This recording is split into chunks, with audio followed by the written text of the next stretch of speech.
15 अप्रैल को यह सार्वजनिक किया गया कि ईडी ने एक बोगस फर्जी चार्जशीट एजेएल और यंग इंडियन के मामले में दायर करी है, जिसमें सोनिया जी का और राहुल जी का भी नाम है। अब क्योंकि सरकार ने इसमें इतने झूठ फैलाए हैं और हर कोई इसमें विशेषज्ञ बन गया है बिना तथ्य जाने, तो कुछ तथ्य, कुछ आंकड़े, कुछ सबूत, कुछ साक्ष्य आपके लिए जानने जरूरी है।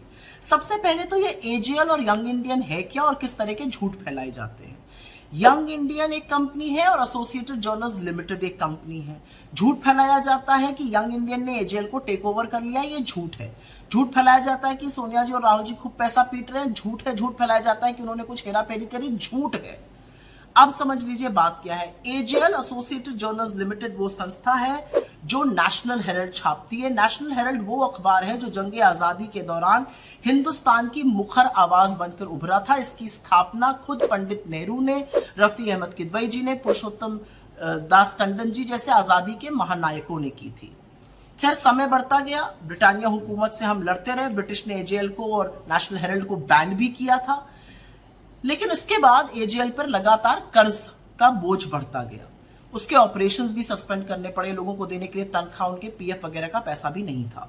तो 2002 से 2011 के बीच में कांग्रेस पार्टी ने 100 बैंक ट्रांजैक्शंस और चेक के माध्यम से 90 करोड़ का लोन एजेएल को दिया।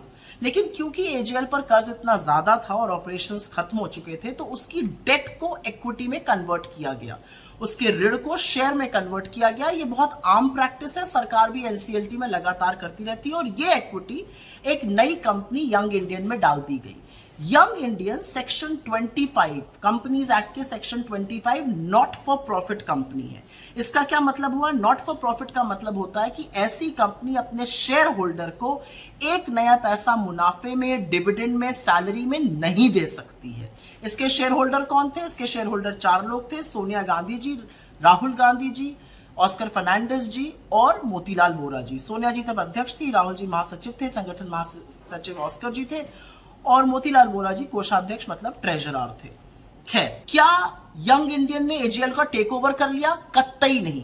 एजेएल के 700 शेयर होल्डर्स थे, ईजीएम में उन्होंने अप्रूव किया, तब डेट इक्विटी में कन्वर्ट हुआ और यंग इंडियन भी एक शेयर होल्डर बन गया।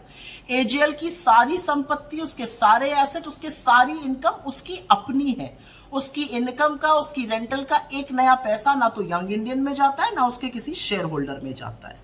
खैर, समय चलता रहा, गाड़ी पटरी पर आई और अब एजेएल नवजीवन, नेशनल हेराल्ड, कौमी आवाज जैसे अखबार छापता है, वेबसाइट चलाता है, तमाम सोशल मीडिया प्लेटफॉर्म्स हैंडल करता है।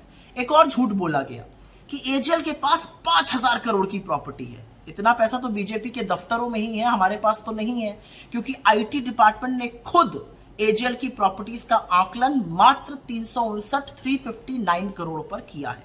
खैर, 2013 में सुब्रमण्यम स्वामी इस पूरे मामले को लेकर कोर्ट गए। 2020 तक उन्होंने ये केस लड़ा।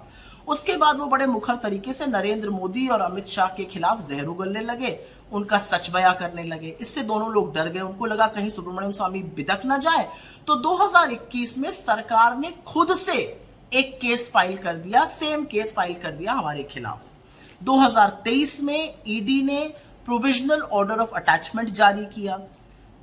10 अप्रैल 2024 को ट्राइब्यूनल ने इस प्रोविजनल ऑर्डर ऑफ अटैचमेंट को कंफर्म किया और शर्त यह थी कि 365 दिन विद इन 365 डेज चार्जशीट दायर होनी। अगर चार्जशीट दायर ना होती तो केस खत्म हो जाता। सरकार ने आनन फानन में, घबराहट में, बौखलाहट में 365वें दिन, 365th डे 9 अप्रैल 2025 को चार्जशीट दायर करी, जिसमें इन सब लोगों के नाम है।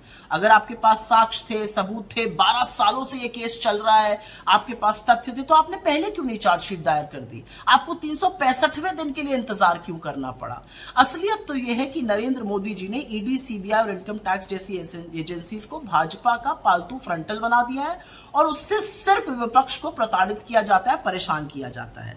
कुछ लोग होंगे जो आपकी इन प्रताड़नाओं से डर जाते होंगे मोदी जी, लेकिन वो कांग्रेस वाले नहीं है। वो राहुल जी और सोनिया जी नहीं है जिनके अपनों का खून इस मिट्टी में शामिल है। इन गीदड़ धमकियों से आप किसी और को डराइए। और अगर आपको लगता है कि ये सब करके आपके खिलाफ उठने वाली आवाजें बंद हो जाएंगी, आपकी नफरत की राजनीति को हम यूं ही पनपने देंगे, आपके आदिवासी, दलितों, पिछड़ों के हक को हम ऐसे ही मारने देंगे, इस देश को बेरोजगार और महंगाई के तले दबने देंगे, तो ऐसा होगा नहीं। हम आपको मणिपुर से लेकर आपकी हर विफलता पर सवाल पूछेंगे, क्योंकि हम आपसे डरते नहीं हैं और आपकी इन गीदड़ धमकियों का हम पर कोई असर नहीं पड़ता है।